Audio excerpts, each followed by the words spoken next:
De Uber marcharon para pedir que su trabajo sea legal. Las presas aquí se acabarían en junio con 5 cambios que harán.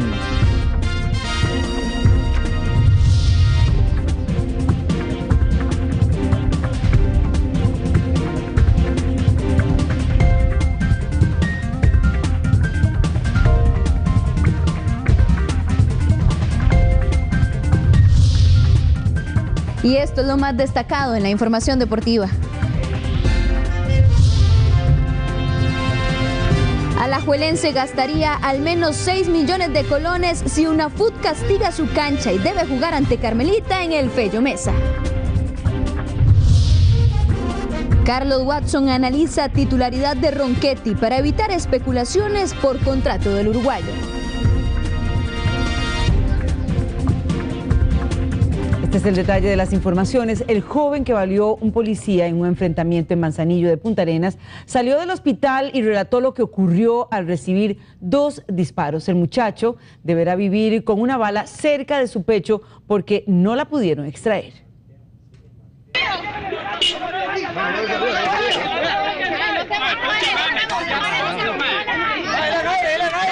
Papi, ¿quién le dio? El policía,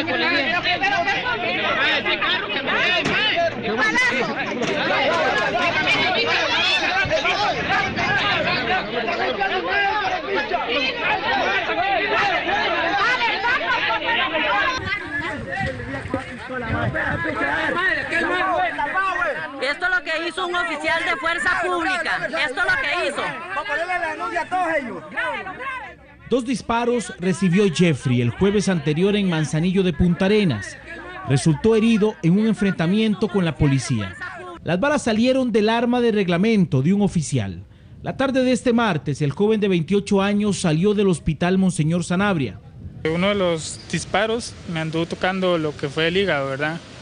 Y el otro disparo anduvo muy cerca de lo que es el pulmón y de alguna de las arterias, ¿verdad? Que gracias a Dios ya no tocó ninguna, ¿verdad?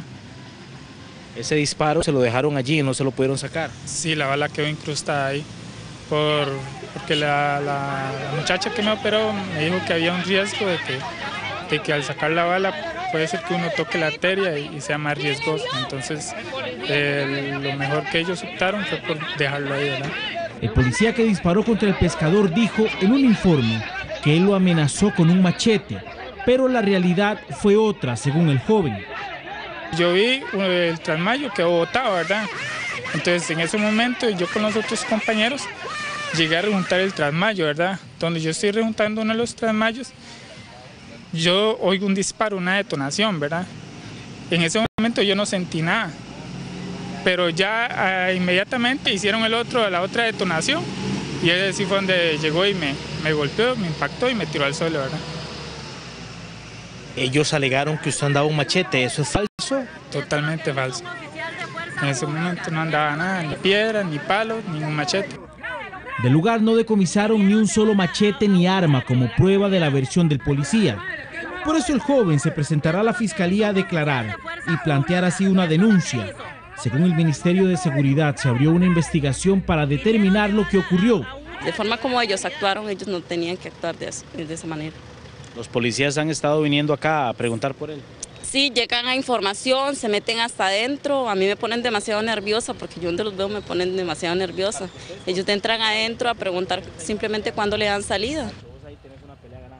Sí, nada más dijo que es injusto, ¿verdad? Lo que hicieron, porque imagínate si me hubieran quitado la vida, ¿verdad? El ministro Gustavo Mata confirmó la prohibición de accionar armas de fuego en este tipo de enfrentamientos e indicó que lo que hicieron los policías es contra lo que establece el protocolo. Ahora el caso se tramitará penalmente.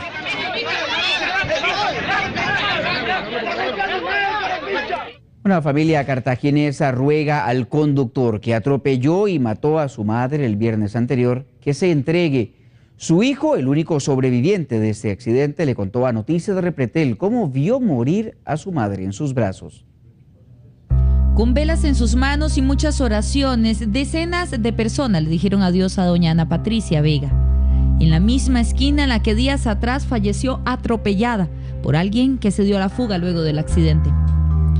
Un hecho al que sobrevivió Juan Pablo, su hijo menor, quien viajaba con ella, camino al supermercado a tan solo 100 metros de la casa para comprar algo para preparar la cena.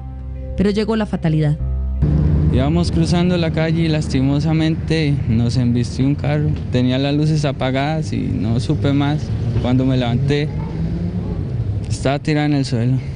Verla en el suelo nada más, sangrándose, tratándome de hablar. Y ya ahí se me quedó en el brazo, ya dormidita. El dolor no tiene comparación para su familia y mucho menos para sus vecinos, porque doña Ana Patricia, ama de casa, madre de 4 hijos y quien enviudó desde muy joven, era la primera en brindar la mano cuando se necesitaba. Hermana ejemplar, ella a diario se daba mucho a las personas, una buena vecina y una buena hermana con nosotros, y siempre estaba, si alguien necesitaba algo, ella estaba atenta a dárselo, a ayudar, porque siempre ella fue así, y le gustaba mucho andar trabajando y ganándose bien su cinquito para arreglar su casita y tener todas las comodidades que ella quería tener. Del sospechoso del accidente se tiene muy poca información. Se habla de un vehículo gris, pero los testigos se preocuparon más por la salud de la mujer que por anotar la placa o detener el vehículo. Doña Patricia era más importante. La familia y la comunidad de La Pitaya solo quiere que el responsable de la CARI se ponga a las órdenes de la policía. Lo único que quiero es que se enriegue. Si me está viendo, ve a su mamá, dale un beso, abrácela, porque yo ya no puedo. Yo ya no la puedo abrazar más. Yo no la puedo decir te quiero, ni tan siquiera darle un abrazo. Eso es lo único que le puedo decir, que se enriegue. Nada más, que no sea así tan inhumano. Todavía la tiene, yo no. Yo ayer la fui a dejar al cementerio. Ya el organismo de investigación judicial de Cartago trabaja en el caso, pero los indicios que tiene son muy pocos. Mientras tanto, la familia y amigos esperan que la justicia dé con el conductor. Regresaba del trabajo a su casa cuando un carro que al parecer venía picando lo atropelló y le causó la muerte. El caso ocurrió en los jardines de San Ramón la noche de este lunes. Las condiciones en las que quedó el carro reflejan solo una cosa: el chofer iba a exceso de velocidad. Este era el vehículo que conducía un taxista informal por el sector de Jardines de San Ramón.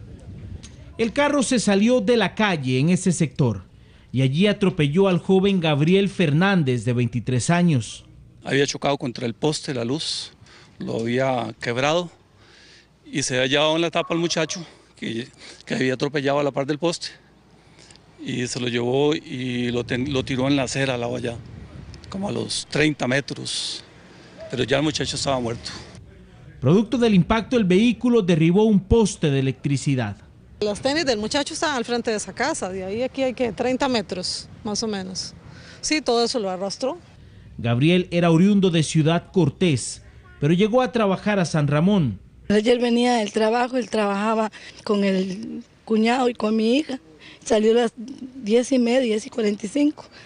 Y él le acostumbraba a venir caminando, tiene moto, pero él estaba pasando un proceso y entonces a él le gustaba más caminar para venir conversando, decía que él con Dios. Cuando llegó hasta ahí. Según los testigos, el chofer del carro venía picando. Aparentemente venían 2 motos en pique y el taxista quiso picar con esos taxis piratas que uno hace, ¿verdad?, que quieren coger la calle como dueña. Entonces aparentemente el muchacho aquí atrás fue donde perdió el equilibrio del carro y donde vino hacia la acera. Eso es lo que fue lo que nos dijeron. Parece que un muchacho que venía con él lo denunció por lo mismo. Gabriel será sepultado en la zona sur. El mismo impacto de la fuerza que traía se devolvió y lo volvió a agarrar. Entonces, sí le digo, muy difícil. Pues no nos queda más que perdonar al muchacho. Estaba a escasos 200 metros de llegar a la casa. Entró a trabajar a las 2 de la tarde y salió a las 10:30 de la noche. Él decía que así hablaba con Dios, entonces casi siempre le gustaba venir caminando. El chofer del carro quedó detenido y a la orden de la fiscalía. La fuerza pública recuperó un camión robado y detuvo a 2 sospechosos. Lo que más llamó la atención de los oficiales es que los delincuentes portaban un vistoso equipo utilizado para bloquear la señal de celulares y también de GPS, estos sistemas de seguridad que tienen muchos vehículos. La captura tuvo lugar en el Coyol de Alajuela y el vehículo fue sustraído en San Ramón, también en esa provincia. Un grupo de conductores de Uber se manifestó este martes. Piden que se legalice el servicio porque, según insisten, es una fuente de trabajo. Tal y como lo advirtieron, este martes cumplieron su promesa. La convocatoria fue poca, unas 30 personas. El grupo forma parte de la empresa de servicios de transporte de personas Uber. El objetivo de su manifestación, pedir que los dejen trabajar y que se les legalice. Que nos regulen, que ponga el gobierno en claro cómo vamos a quedar, si hay que pagar, lo que haya que pagar se paga para poder trabajar tranquilos. Para evitar represalias evitaron llegar hasta la Asamblea Legislativa como lo tenían planeado. Esperan que se acabe la persecución de parte de los taxistas formales. Hay disparos en 2 taxistas que me acorralaron en el sector de Los Guíos. Fue muy grande el susto, me dispararon en varias ocasiones, pero gracias a Dios no pasó a nada más. No descartan en los próximos días realizar más manifestaciones similares. El Instituto Meteorológico Nacional afirma que a partir de este miércoles se presentarán lluvias, pero no de forma intensa.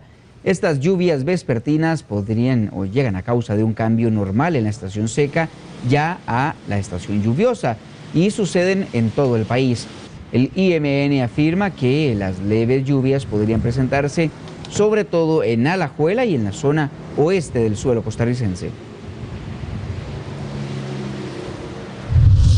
Estamos previendo que a partir de mañana la llegada de una masa con aire de polvo del Sahara baje un poco las precipitaciones, seque un poco más la atmósfera y eso va a ocasionar que las lluvias sean muy dispersas, particularmente concentrándonos hacia el oeste de la región y que lugares como por ejemplo Alajuela, Heredia y San José prácticamente predominen una condición más de bochorno caluroso. Con 5 cambios que estarían listos en junio, se pretende reducir las presas en la intersección del Aeropuerto Internacional Juan Santamaría en su ruta. Y ojalá que así sea. Estos trabajos los van a pagar la Municipalidad de Alajuela y también el MOP. Este sector del país se convirtió en un dolor de cabeza para muchísimos conductores. Presas en la mañana, al mediodía y también en la noche. Este cruce, cercano al aeropuerto Juan Santamaría, requiere una intervención casi que inmediata para solucionar esta problemática. Por eso, este martes, Roberto Thompson, alcalde del Cantón Central de Alajuela, y Carlos Villalta, ministro de Obras Públicas y Transportes, se reunieron con la intención de definir los trabajos que se efectuarían en menos de 3 meses. La propuesta es la siguiente: salida a Río Segundo, otra salida al Cacique, otra a Limbo Las Cañas y también modificaciones en las islas. Esa sería una solución momentánea. Nosotros hemos insistido desde el año pasado que hicimos la propuesta en que tenemos que buscar en este país soluciones rápidas y aunque sean temporales que permitan una mejor calidad de vida y en este caso desplazamiento. La solución definitiva pasa por la obra que es la carretera San José-San Ramón, pero bueno, eso tendremos que esperar un poquito de tiempo. Por este sector transitan más de 100.000 vehículos al día. Las obras se pagarían con presupuesto del MOP y también con presupuesto de la Municipalidad de Alajuela. Las placas o carros decomisados en Semana Santa se podrán recuperar hasta el lunes 17 de abril. Las oficinas de seguridad vial en todo el país cerrarán el lunes 10 o del lunes 10 al viernes 14 por el receso que decretó el gobierno. Tampoco se podrán renovar licencias en esos días y la impugnación de partes regirá a partir del lunes 17. Orlando García esperó 35 años el momento para viajar en un avión y a pocas horas de cumplir su deseo, la agencia de viajes canceló su vuelo. El Ministerio Público destinó 2 fiscales para investigar 69 denuncias contra la empresa que ya dejó a 240 personas sin ese viaje a México.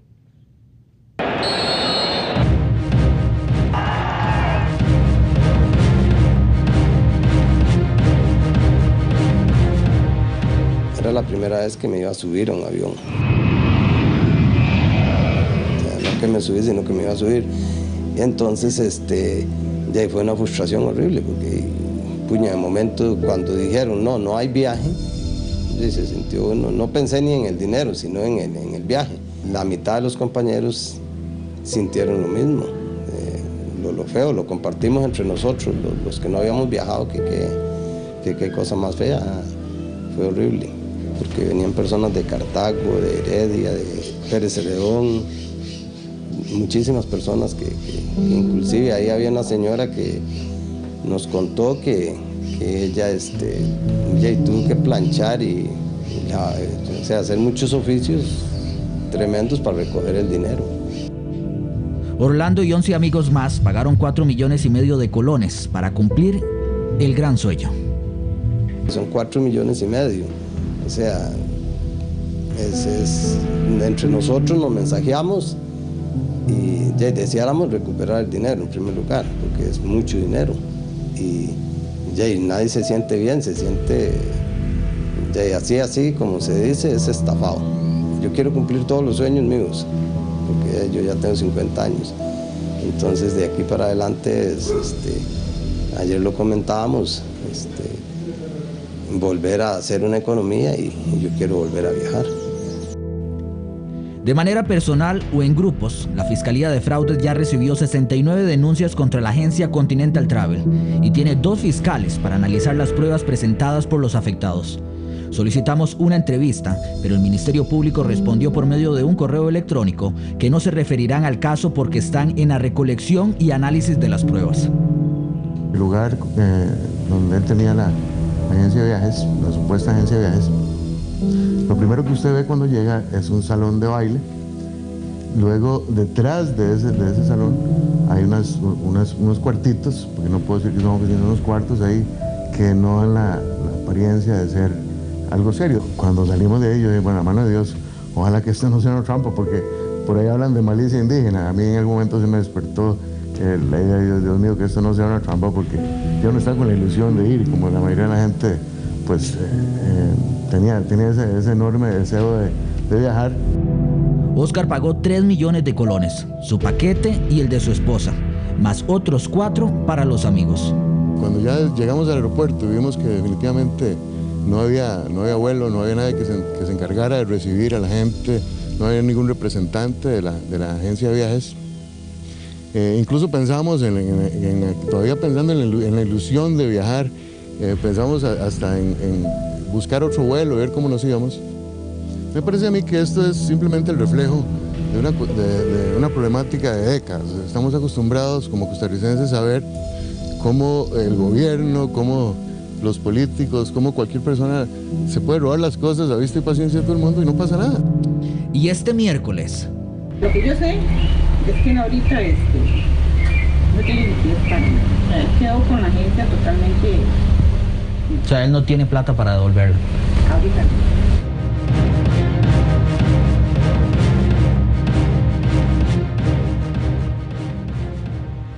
Y otro caso, la agencia que no entregó los tiquetes de vuelo reprogramó el viaje a 125 personas y al resto les va a devolver el dinero en un mes. Mientras tanto, el Ministerio de Economía asegura que esta empresa no cuenta con todos los permisos para vender paquetes de viajes de manera adelantada.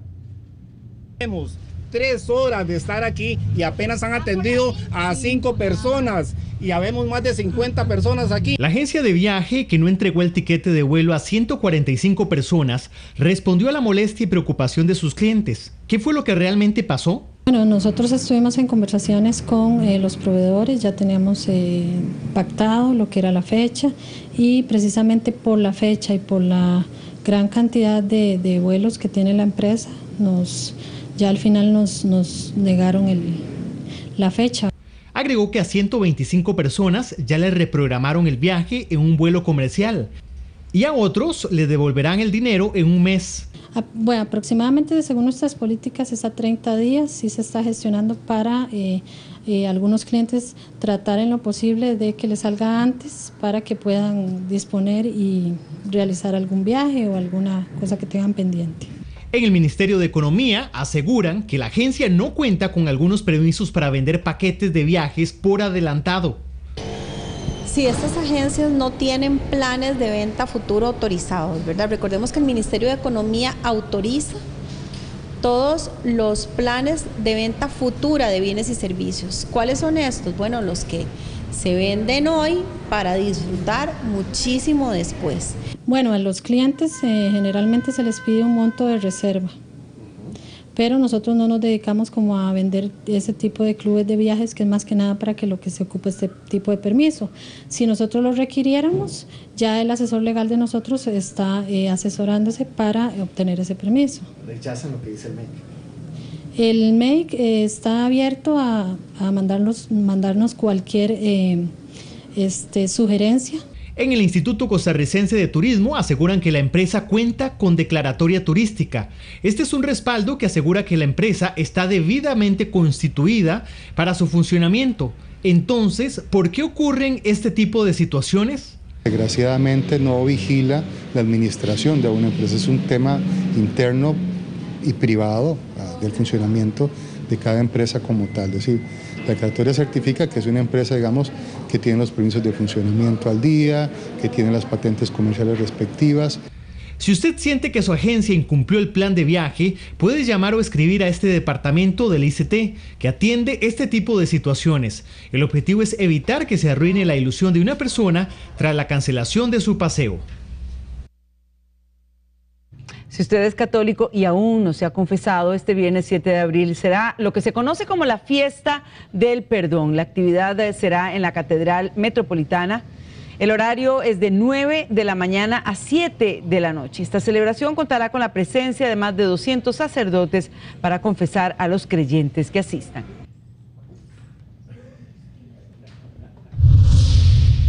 Los fieles pueden venir de cualquier parte, gente que trabaja acá por San José, que en el horario del almuerzo, después del trabajo, pues pueden acercarse. Las personas que vienen a hacer pues, sus mandados acá a San José, que acostumbran venir a hacer sus compras. Claro que sí, porque si somos católicos tenemos que asistir a las cosas de Dios, ¿sí? Yo soy primero.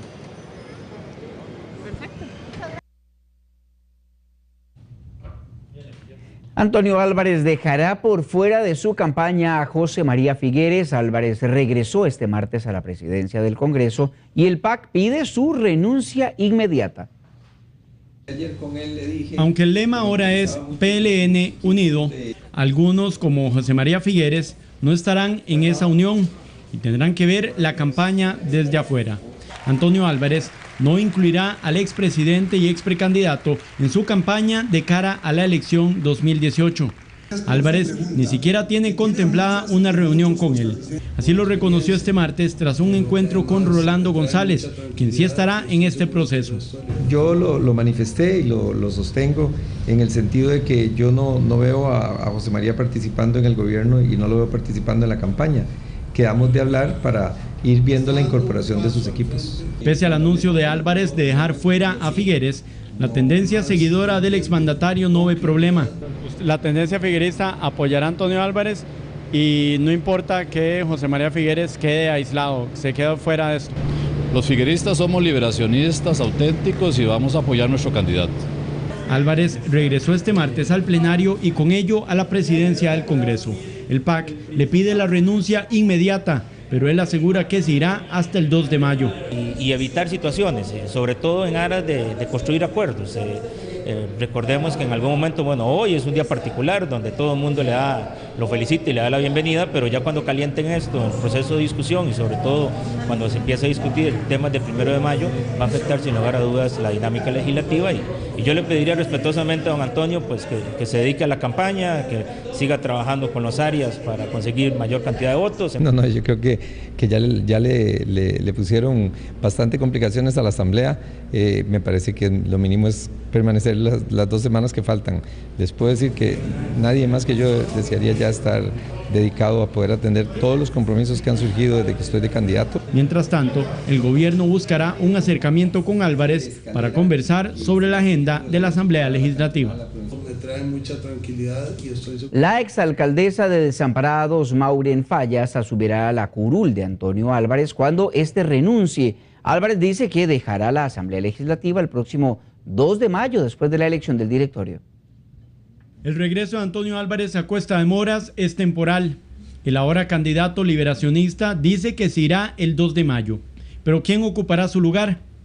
Maureen Fallas, exalcaldesa de Desamparados, es la persona que sigue en la lista de diputaciones en caso de renunciar a algún diputado de los verdiblancos por San José. Sin embargo, tras múltiples llamadas y mensajes, Fallas aún no confirma si asumirá o no la curul. Por el momento, solo Álvarez ha tenido contacto con ella. Yo la llamé el día de ayer y se lo comuniqué. Ella me dijo que iba a analizar la situación para tomar una decisión al respecto, pero ayer le comuniqué que yo renuncio a partir del 2 de mayo, porque eso es para que pueda estar ya juramentada y pueda entrar en funciones una vez que esté electo el directorio propietario. En caso de que Fallas no asuma la curul, le tocaría a Wilber Hernández de Pérez Celedón, quien sigue en la lista. Álvarez dejará el cargo el 2 de mayo, luego de la sesión en la que se define el nuevo directorio del Congreso. Cada vez son menos las personas entre los 18 y los 35 años interesadas en comprar vivienda, pero no sucede lo mismo con vehículos porque sí quieren un carro. Exacto, ¿y qué hacen las financieras y cómo logran llegarle a estas personas? Vamos a ver. La sociedad costarricense se transforma, los intereses y las costumbres cambian. Cada vez son más quienes prefieren quedarse en casa de sus padres por comodidad de todo tipo, principalmente económica, como Lucía. No está en mis planes, digamos, ahorita como comprarme una casa o trabajar para comprarme una casa.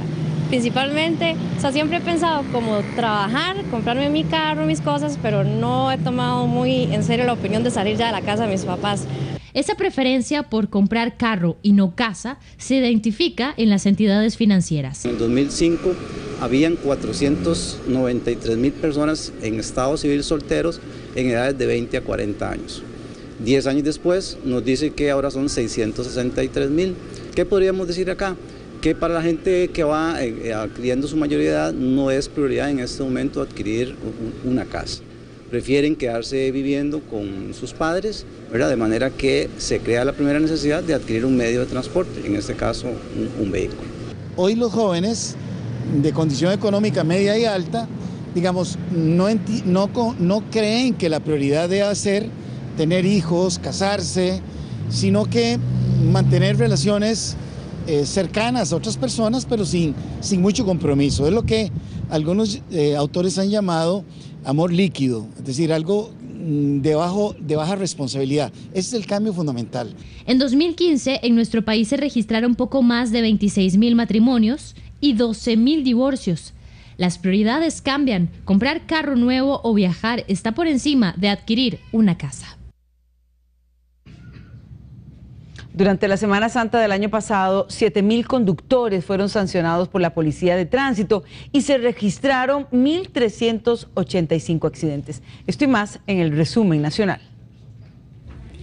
5 nuevos dispositivos llegaron para mejorar la atención de los pacientes con problemas de ojos que atienden en el Hospital México. Se abren nuevas opciones de tratamientos que incluso evitarán que un paciente a futuro necesite una cirugía. En 5 años, la cifra de estudiantes de escuelas y colegios públicos con adecuación curricular aumentó con 7.000 casos. Esta estrategia de enseñanza tiene 3 tipos: la de acceso, la no significativa y la significativa. 792 personas murieron en accidentes de tránsito el año pasado, según el INEC. De ellos, 246 eran motociclistas, un aumento del 423% comparado con el 2015. El tránsito tiene previsto 122 controles de velocidad y 22 de alcohol durante la Semana Mayor. El año pasado, durante esta semana, se multaron a 7.000 conductores y se registraron 1.385 accidentes. Este jueves, 169 familias recibirán las llaves de su casa gracias al bono de vivienda. Estos hogares estarán ubicados en el residencial El Cacao en Santa Cruz de Guanacaste, dentro del proyecto que fue pago por el Bambi y tuvo un costo de 3.511 millones de colones. Las casas construidas con baldosas y columnas de concreto Miden entre 42 y 50 metros cuadrados y el Bambi espera iniciar el proceso para beneficiar a más familias de esa misma zona. 11 personas aproximadamente por día se incapacitan por depresión. En la Caja de Seguro Social dicen que es una cantidad que crece todos los años. La depresión es el motivo de incapacidad de 11 personas por día en nuestro país, según datos de la Caja. El año pasado, por trastornos depresivos, se incapacitaron 4.340 personas. Esto equivale a 77.000 días de incapacidad y al pago de 1.500 millones de colones. En la Caja aseguran que la incapacidad por depresión es una cifra que aumenta cada año y que ocasiona periodos extensos de ausencia del trabajador. Hemos visto cómo ha venido aumentando, es una situación que además genera varios días de incapacidad y esto no solamente genera un pago de recursos desde la perspectiva de la institución, sino que el trabajador recibe menos salario y obviamente si esta persona es un jefe de hogar va a tener un impacto a nivel de los ingresos de la familia. Un mal ambiente laboral, maltratos del jefe, poco crecimiento, son algunos motivos que provocan depresión en un trabajador. Según los especialistas, 6 de cada 10 personas que tienen trastornos mentales no acuden al médico. Lo que les preocupa es que el problema se podría agravar a futuro. En la mayoría de casos hay un tratamiento para ayudar a la persona a salir de la depresión. Con un festival de piano donde participarán más de 40 artistas internacionales, se recolectarán fondos para becar a jóvenes talentosos. Habrá charlas, cursos y conciertos. Muchos jóvenes en nuestro país se apasionan por el piano. Ellos reciben clases y poco a poco demuestran tener muchísimo talento. Por eso, se realizará en territorio costarricense el Festival Internacional de Piano durante una semana. El festival contará con la presencia de más de 40 pianistas internacionales y se llevará a cabo del 8 al 17 de julio. Hasta el momento, se realizarán los conciertos en los teatros Melico Salazar, Eugene O'Neill y el Teatro Nacional. El programa consiste en invitar, ¿verdad?, a estudiantes pianistas de alto nivel de distintas partes del mundo a que vengan a participar en Costa Rica en conciertos, clases magistrales, seminarios y por supuesto a conocer la naturaleza de nuestro país. Y además pues invitamos artistas ya de gran renombre internacional que son los que vienen a enseñar, a tocar también y a compartir con estos jóvenes. Además de los conciertos, también habrá cursos y charlas. Se espera recaudar fondos para becar a muchachos que deseen prepararse en el extranjero.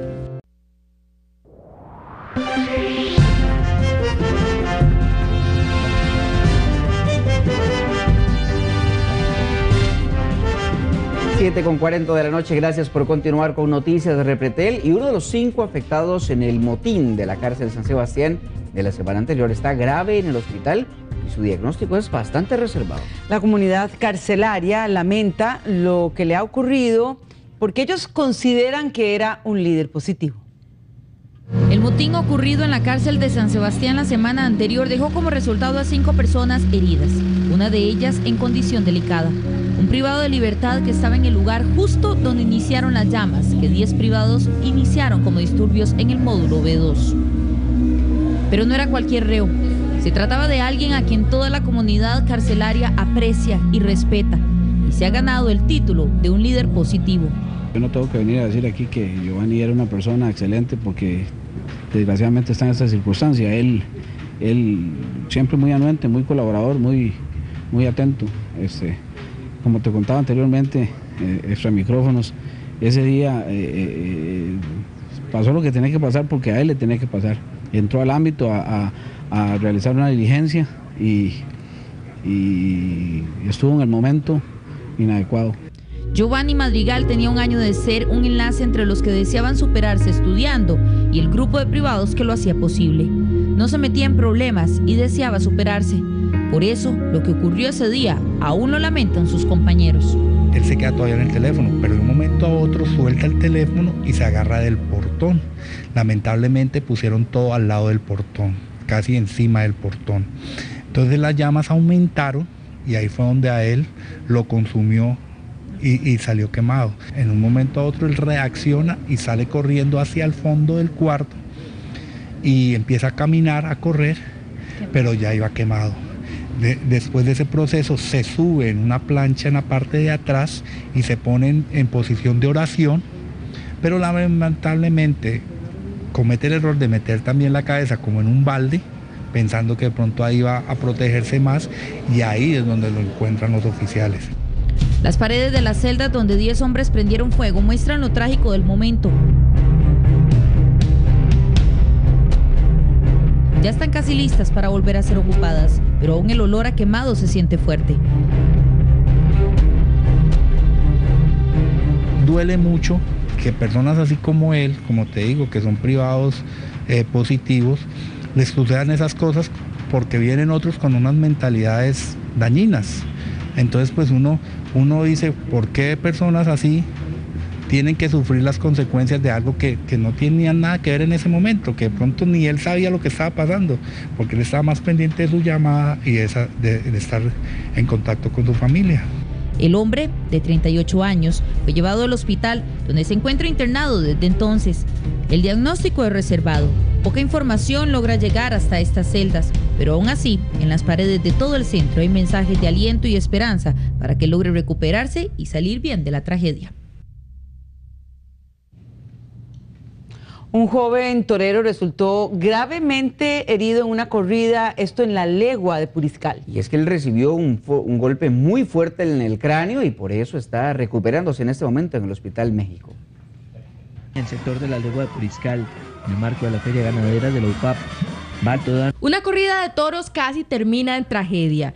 Alex Baltodano, oriundo de Nicoya, tuvo que ser trasladado de emergencia, según constatan estas tomas de Entérate Noticias. El domingo teníamos una actividad de la Federación Taurina Costarricense, venía gente de Nicoya y de otros lugares, porque había una actividad que se llamaba Rescatando las Tradiciones Taurinas, ¿verdad?